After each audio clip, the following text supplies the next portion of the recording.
Congratulations to the Democrats for winning the House.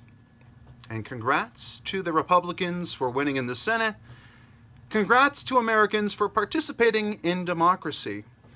Now is a time for reflection and for healing.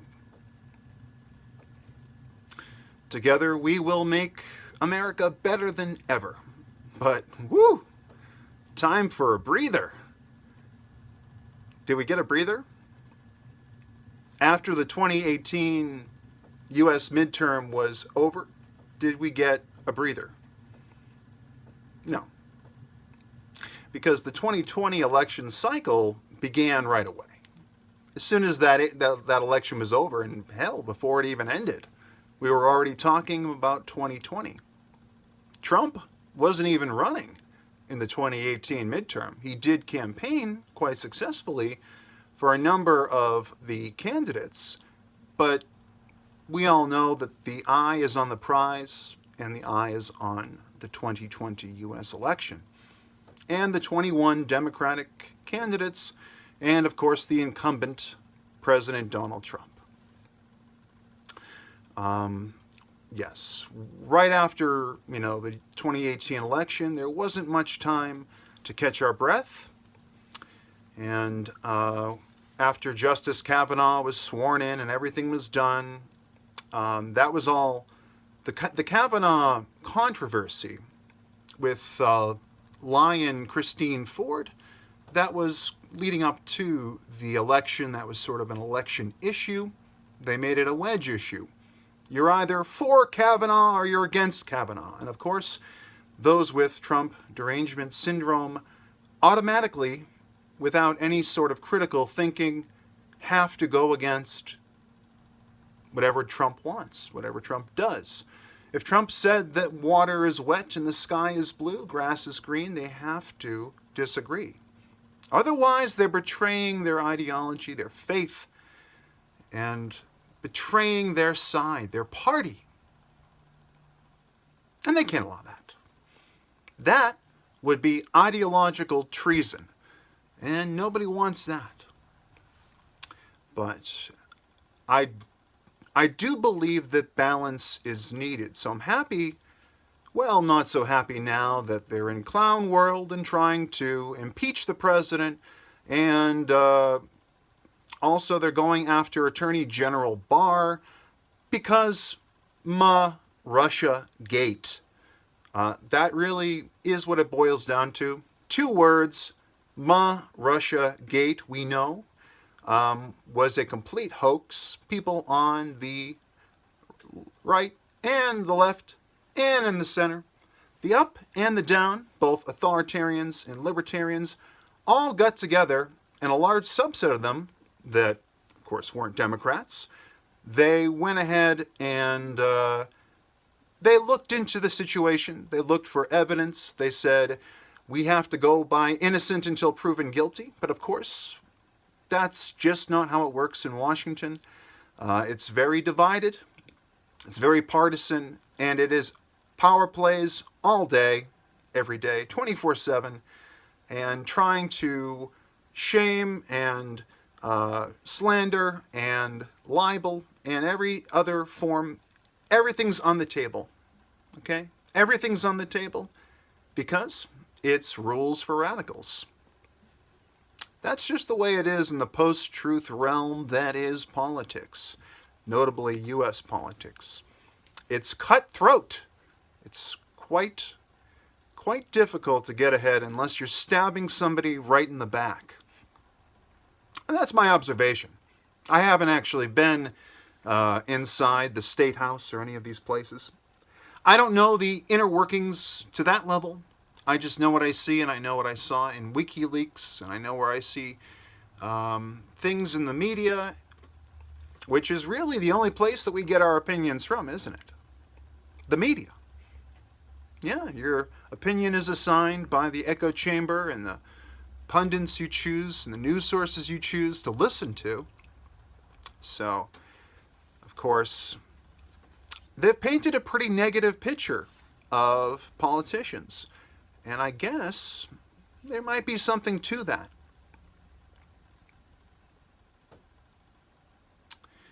So I say, I do congratulate the Democrats on taking back the House. But if they're just going to obstruct and make themselves a punching bag for President Trump, 2020 is already in the bag. Because the American people are tired of obstruction. They're tired of things not getting done. They're tired of us apprehending more people than ever at the southern border. Look at the numbers. I mean, correct me if I'm wrong about ever in the comments section below, but a friend of mine, Derek, recently showed me the figures from 2009 and compared them to 2019. And I got to tell you, it is six figures. It is, in the entire year of 2009, there were about 450,000 apprehensions of illegal aliens at the southern border. And we're already there. We're already past it in 2019. It's a crisis. We have a migrant crisis just like the one in Europe. Okay, and I do want to be empathetic to those and sympathetic to those that are coming over to seek a better life. But it's extremely dangerous. It is illegal. There is trafficking of women and children, sex trafficking, drug trafficking.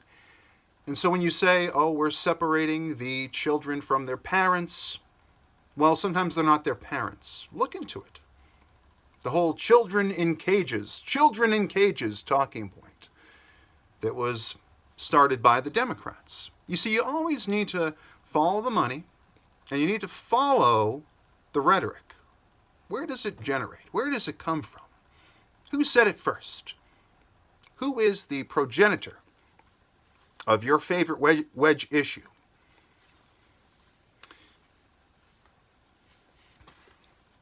So I say House wins, Senate wins, but where's the needle on TDS, Trump Derangement Syndrome?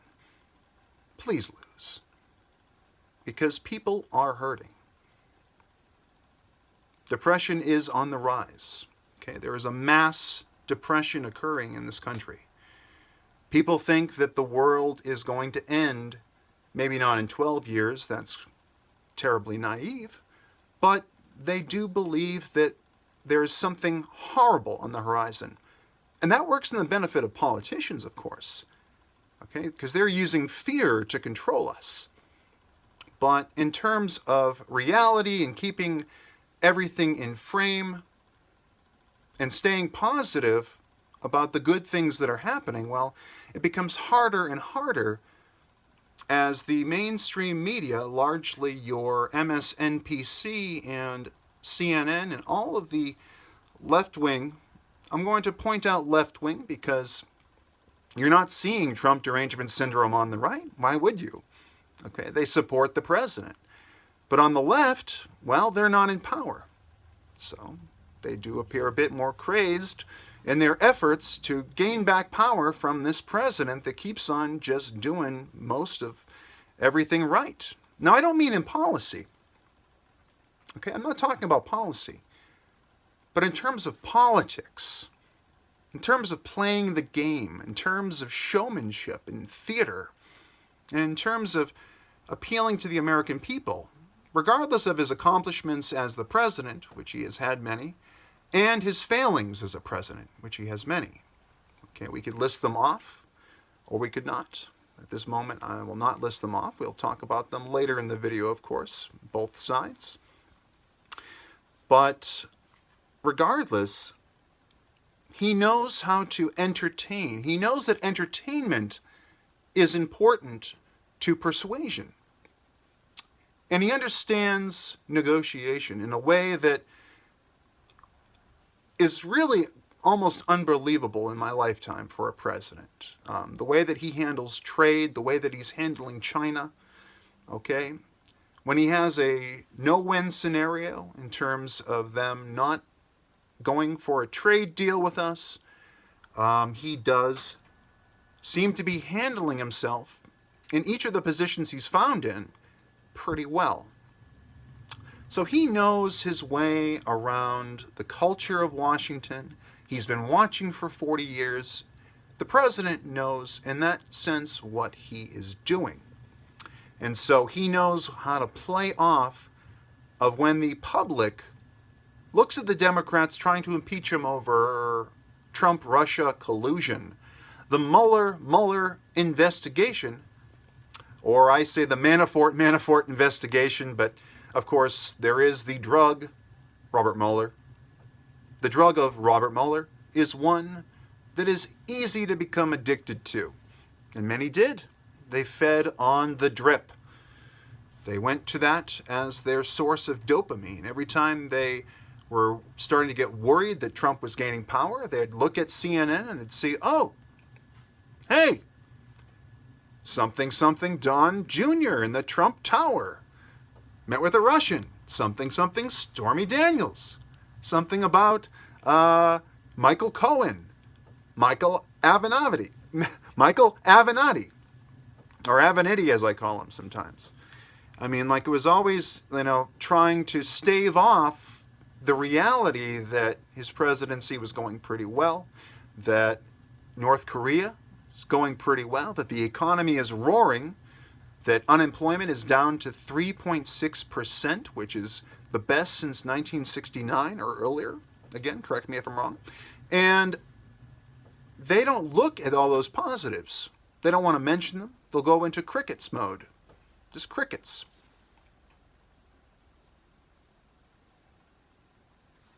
There should be a cricket sound effect here, but it's not happening. But they will go into crickets. They don't want to talk, if they even know, about what's going on, because they're following media that focuses primarily on the president's faults, as it is largely, not exclusively. We have Fox News, of course. We do have a conservative voice. I'm independent, of course. I was more on the left before, and then I drifted a bit right. But again, it's a political sphere. It's not strictly a political compass, or it's not a 2D plane, and it can't be brought down to one dimension. It must be looked at in a very nebulous way. So I have some libertarian feelings, and I have some left-wing feelings, and I have some issues that I side with the capitalists and those on the right, and I side with the progressives in some ways, and I side with the conservatives in others. It depends on the issue. See, I don't get bogged down in the partisanship.